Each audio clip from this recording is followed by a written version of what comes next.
Borges de Moura, pediatra e professora titular da Universidade do Estado do Rio de Janeiro. A nossa videoaula de hoje é sobre violência contra a mulher, do ciclo Saúde e Proteção Social, um tema muito importante e a gente vai trazer algumas reflexões bacanas aqui. Começo trazendo os Objetivos de Desenvolvimento Sustentável para 2030, organizado pelas Nações Unidas. Vocês vão perceber que dentre os 17 Objetivos de Desenvolvimento Sustentável, os conhecidos ODS, nós temos 2 objetivos que dialogam com a violência contra a mulher, o de número 5 e o de número 16. Cada objetivo traz um detalhamento de como alcançar aquilo desejado. Então, por exemplo, no objetivo 5, ele trata especificamente da equidade de gênero. Então, aqui nesse objetivo, a gente vai conversar, a gente vai refletir sobre como trazer empoderamento para mulheres e meninas. E vocês vão observar que logo nas primeiras 2 linhas desse objetivo número 5, é tratado violência e discriminação.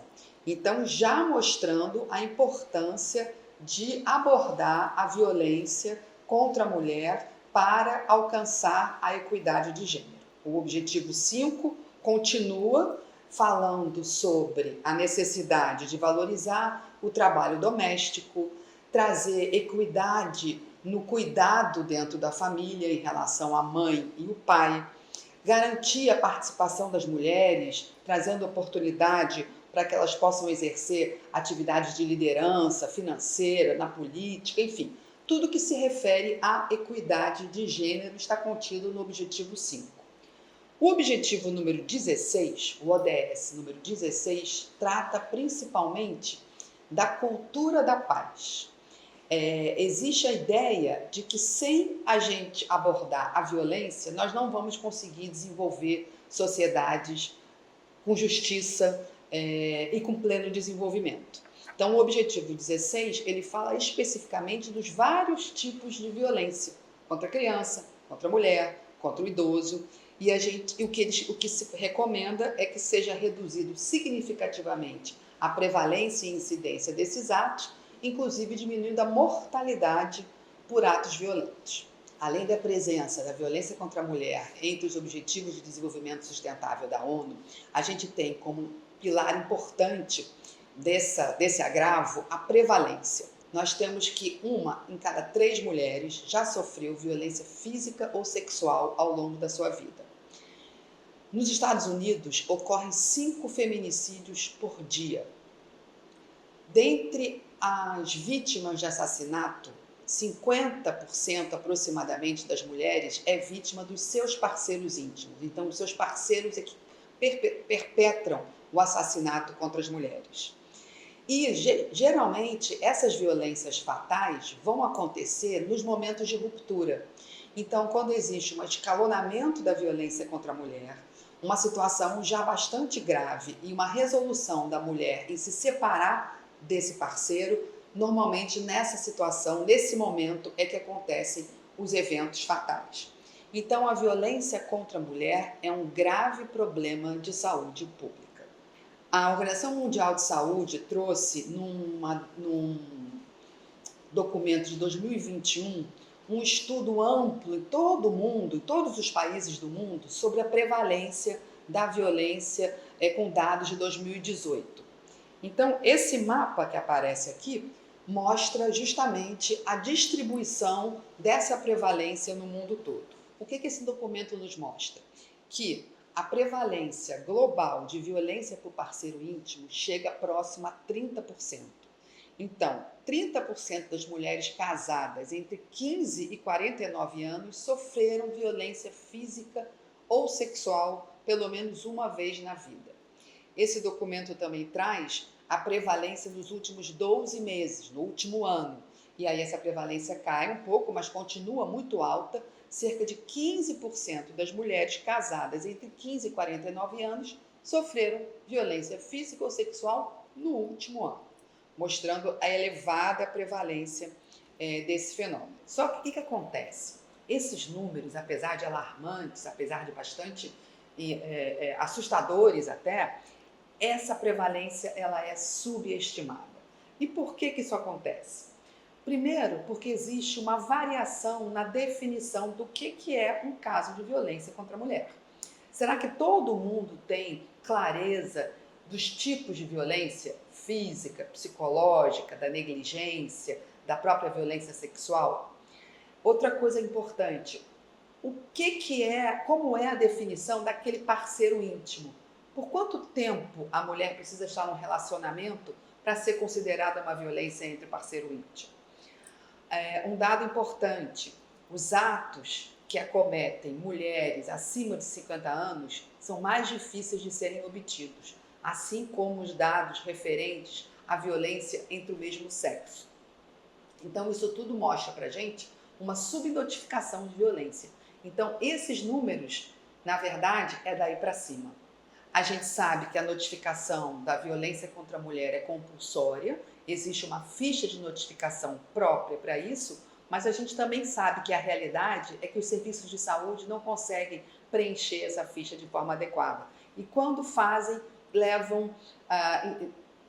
destinam essa ficha com vários campos ausentes, com uma dificuldade, então, de caracterizar o perfil dos atos violentos. Na verdade, o que a gente tem é uma invisibilidade da violência na nossa sociedade. A gente ainda não considera isso como um problema de saúde, um problema social. E a gente tem cada vez mais números alarmantes sobre esse agravo. Mas do que a gente está falando? Qual a definição de violência contra a mulher? Nós vamos trazer para vocês 4 definições, desde a violência geral até a violência de gênero, íntima e sexual. Então, a Organização Mundial de Saúde lançou em 2002 um relatório bastante icônico, com várias informações, com várias definições sobre os variados tipos de violência. E traz uma definição do que é violência em geral, qualquer tipo de violência. O que ela fala? Que a violência é o uso intencional da força física ou poder, real em ameaça, e aí ela trabalha com a violência perpetrada contra si mesmo, contra uma pessoa, contra uma comunidade, contra um grupo social, que resulte ou possa resultar em ferimentos, morte, danos psicológicos, deficiência ou desenvolvimento ou privação.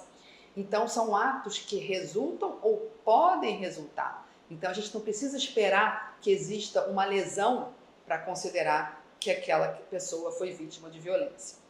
A violência baseada em gênero, ela acontece nas relações de poder entre o homem e a mulher. Então, a definição da OMS se caracteriza, na verdade, onde a violência é entre o sexo feminino e o sexo masculino. Então, a gente sabe que existe a sociedade é patriarcal, que a mulher tem poucas oportunidades, que ela não pode falar no trabalho, que ela é sucessivamente calada nos seus espaços políticos, nos seus espaços em casa, na rua. Então, essa é a violência de gênero. A violência por parceiro íntimo, é aquela que eu estava falando anteriormente, que tem uma dificuldade até para saber o que é um parceiro íntimo, é quando esse parceiro ou um ex-parceiro faz comportamentos que causam danos físicos, sexuais, psicológicos, enfim. Então, é a violência íntima que tem relação com uma situação de convivência mais permanente, digamos assim. E a violência sexual. A gente sabe que a mulher é vítima preferencial da violência sexual. E aí essa violência pode acontecer por qualquer pessoa, um familiar, um amigo ou até mesmo um estranho.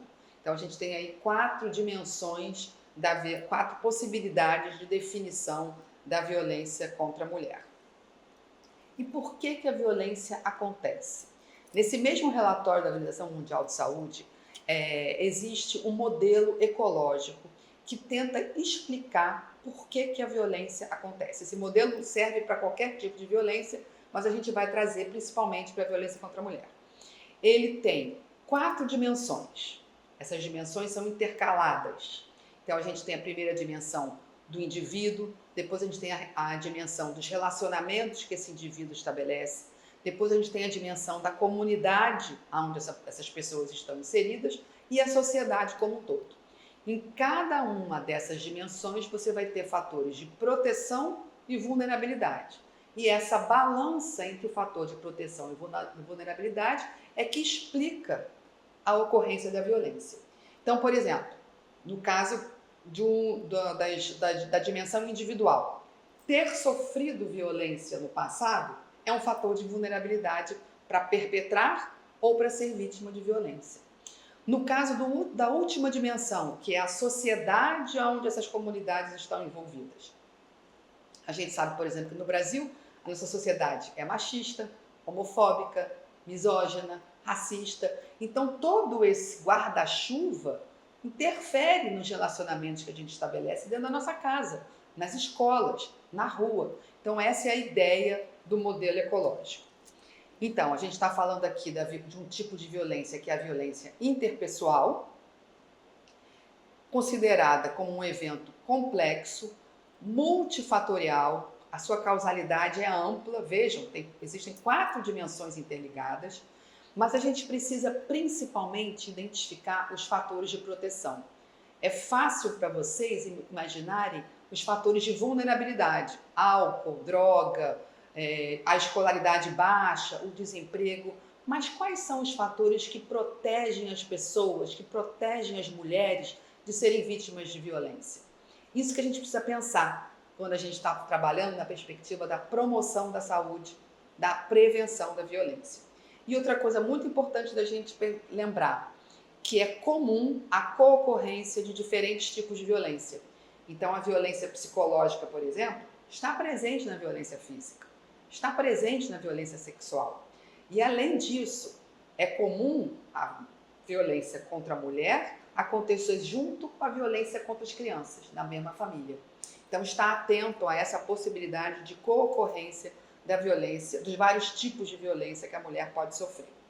Algumas vulnerabilidades importantes que vale a pena a gente destacar, a gente traz, por exemplo, a Covid. Todo mundo lembra que na época da pandemia, um momento muito difícil da nossa realidade, existiram vários relatos de aumento da violência contra a mulher e contra a criança.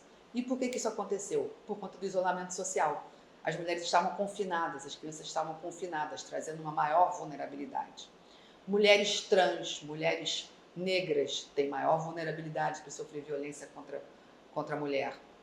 Gestantes, pode parecer que a época da gravidez é uma época de proteção, mas não. Existem vários estudos mostrando que as mulheres, durante a gravidez, são mais vítimas de violência íntima do que quando estão fora desse momento.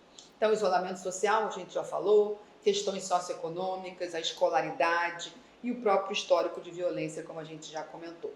Aqui a gente traz apenas um exemplo de um artigo, várias notícias, com a associação da Covid-19, do isolamento social e da violência contra a mulher na época da pandemia. E por que a gente está falando sobre violência na perspectiva da saúde, do controle social? Porque o setor saúde é muito importante na abordagem da violência contra a mulher.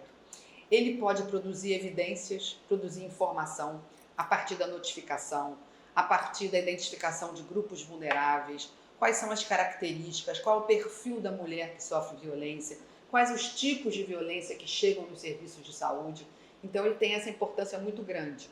E outra coisa, a abordagem é interdisciplinar. E no setor saúde, a gente tem várias profissões da saúde trabalhando juntos. Então, essa equipe pode fazer uma abordagem ampliada, que é muito importante.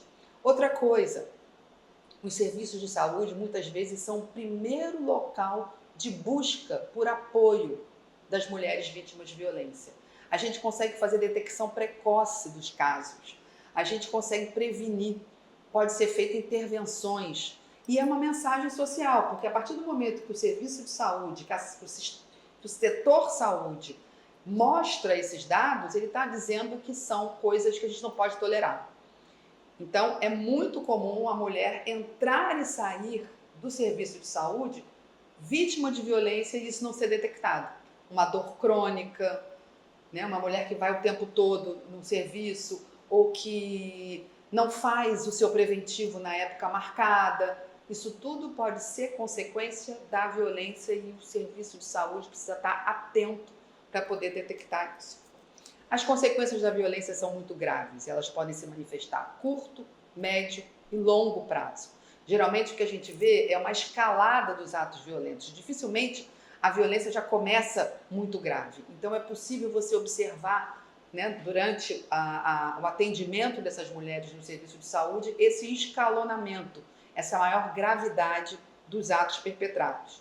De novo, lembrar que são várias tipologias de violência que podem acontecer.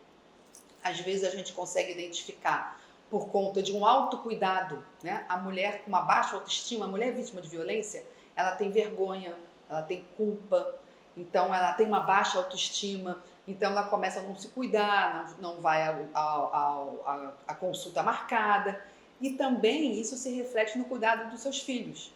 A vacinação da criança começa a ficar afastada, atrasada, ela não vai à consulta de puericultura. Então, isso são sinais, bandeiras vermelhas, sinais de alarme para a gente pensar que essa mulher pode estar sendo vítima de violência. Aqui a gente traz algumas consequências. As físicas são de curto prazo, queimaduras, machucados, fraturas, né, que aparecem principalmente no setor da emergência. Aspectos da saúde mental, abuso de álcool, drogas, a síndrome do estresse pós-traumático, depressão, ansiedade, enfim, muitas consequências no âmbito da saúde mental. Na saúde reprodutiva, a gravidez indesejada, as doenças, as infecções sexualmente transmissíveis, a dor pélvica crônica, e já existem vários trabalhos mostrando uma associação de doenças crônicas, tipo diabetes, hipertensão arterial, que tem na sua raiz, na sua causalidade, a violência contra a mulher. Então, ela pode se manifestar de muito longo prazo. Quer dizer, uma criança, uma jovem, uma adolescente vítima de violência física, psicológica ou sexual podem lá na fase adulta desenvolver doenças crônicas, e isso já tem uma associação bastante mostrada na literatura. Já que a gente está falando um pouco de promoção e prevenção, esse mapa mostra um pouco os países que fazem visita domiciliar e o quanto a visita domiciliar está relacionada com a prevenção da violência. Como a gente tem no Brasil a estratégia de saúde da família, a atenção primária, fazendo esse tipo de movimento, vejam que aqui a gente está em vermelho, nesse caso o vermelho é bom, então organizar visitas domiciliares tem se mostrado como uma ferramenta importante na prevenção da violência contra a mulher. Existe a necessidade de organizar a rede de atenção. E aí, como eu já falei, o serviço de saúde como um todo, né? Toda a rede de saúde, ela faz parte desse sistema. As unidades básicas, as unidades de emergência, as maternidades, o pré-natal, serviço de saúde mental e a saúde ligada à escola, ligada à promotoria, ao Ministério Público, aos conselhos tutelares, às delegacias, a gestão em saúde. Então é necessário costurar uma rede de atenção para dar conta desse fenômeno que é complexo. A gente traz aqui também algumas políticas públicas como marcos importantes na abordagem, né, na tentativa de abordar a violência contra a mulher e prevenir a sua ocorrência. Então a gente tem o próprio Estatuto da Criança e Adolescente, que fala da violência contra a menina. Em 2003, o lançamento das Secretarias de Políticas para as Mulheres. Em 2006, a promulgação da Lei da Maria da Penha, que foi um marco na proteção das mulheres vítimas. O Pacto Nacional contra Mulheres Vítimas de Violência em 2011. O feminicídio, que passou a ser considerado como um crime hediondo em 2015. E a dispensa do aval para a esterilização feminina em 2023, no ano passado. Então, vocês vejam que são avanços, mas avanços bastante recentes, se a gente pensar no tempo, né, no histórico desse problema na nossa sociedade. E aí a gente traz um pouquinho aqui dos desafios de desenvolver a linha de cuidado. Cada mulher precisa ser abordada de forma única, individualizada. É muito importante que o profissional de saúde não fique achando que o senso comum é suficiente para abordar a mulher vítima de violência. São casos complexos, são casos que precisam de abordagens amplas, de longo prazo. Então, essa linha de cuidado desenvolvida na saúde, ela precisa ser individualizada. Isso é muito importante. Costurar essa rede intersetorial também, vocês podem imaginar que é muito difícil. As notificações às vezes não chegam nas delegacias, não chegam nos outros órgãos necessários para abordar a violência contra a mulher, a costura, o contato com os outros setores nem sempre é uma tarefa fácil. Então, existe um grande desafio também para costurar essa rede intersetorial. Então, estamos finalizando. Aqui a gente traz um documento de 2023, bem novo, da Organização Mundial de Saúde, novamente, para vocês verem que isso é um problema de saúde pública mundial, não é um problema somente do Brasil, não é um problema somente de grupos mais vulneráveis, é um problema mundial. E aqui a OMS traz a igualdade de gênero como prioridade de saúde para combater a violência contra a mulher. Aí ela usa a palavra respeito em inglês para cada letra, trazendo então uma mensagem de como que a gente pode promover a igualdade de gênero. Então, em relação a fortalecimento da mulher, do empoderamento da mulher nas suas relações íntimas, né? Como é que ela pode resolver seus conflitos, como é que ela pode procurar apoio, os serviços serem um ambiente seguro para essas mulheres terem realmente se sentirem apoiadas e revelarem o que estão sofrendo às vezes em casa pelos seus maridos, diminuição da pobreza, obviamente, criar ambientes seguros no ônibus, no transporte, no trabalho, enfim, em todos os lugares que a mulher pode e deve estar. Aqui eles trazem também a importância da violência contra a criança, uma co-ocorrência da violência contra a mulher, e transformar atitudes, comportamentos, ideias e valores sociais. Quer dizer, trazer a violência contra a mulher como um problema social. Então, para prevenir, a gente tem algumas janelas de oportunidade no serviço de saúde, como a gente falou, o pré-natal e a puericultura são momentos onde a mulher está mais no serviço de saúde. Então, é possível identificar as consequências de curto e médio prazo. É necessário fazer uma busca ativa dessas mulheres, quando a mulher não vem ao preventivo, quando a mulher falta a alguma realização de um exame, de uma mamografia, existe essa necessidade. Lembrar que os atos são escalonados, então assim que se perceber alguma coisa diferente, a mulher precisa ser abordada, e tem que haver um acolhimento, tem que haver uma ambiência dos serviços para que exista a possibilidade de revelação do que está acontecendo. Para que isso tudo ocorra, há necessidade de capacitação profissional, educação permanente, que é o que a gente está fazendo aqui. Então, ler sobre o assunto, discutir com a equipe, refletir sobre cada caso, por que aconteceu, aonde falhou, por que aquela mulher acabou acontecendo uma situação mais grave, por que as crianças saíram da escola. Então, essa reflexão da equipe é muito importante, a discussão de cada caso é muito importante, lembrando sempre da abordagem intersetorial e envolvendo a gestão. A articulação da equipe, então, é fundamental, considerando o contexto cultural. O que está acontecendo naquela comunidade? Quais são as normas? Quais são as regras? Né? O que essa mulher pode fazer? O que essa mulher, aonde que ela vai se apoiar? Existem abrigos, existem casas aonde essa pessoa pode ficar provisoriamente com seus filhos enquanto a situação de violência não se resolve? O quanto que a gente está conseguindo criar esse ambiente seguro para a mulher? Essas são algumas das muitas reflexões que, com certeza, as equipes de saúde e proteção social vão conseguir desenvolver a partir do que a gente trouxe hoje. O tema é muito amplo, merece estudo, merece um olhar diferenciado e o Ciclo Saúde e Proteção Social está fazendo isso. Muito obrigada pela atenção e até a próxima!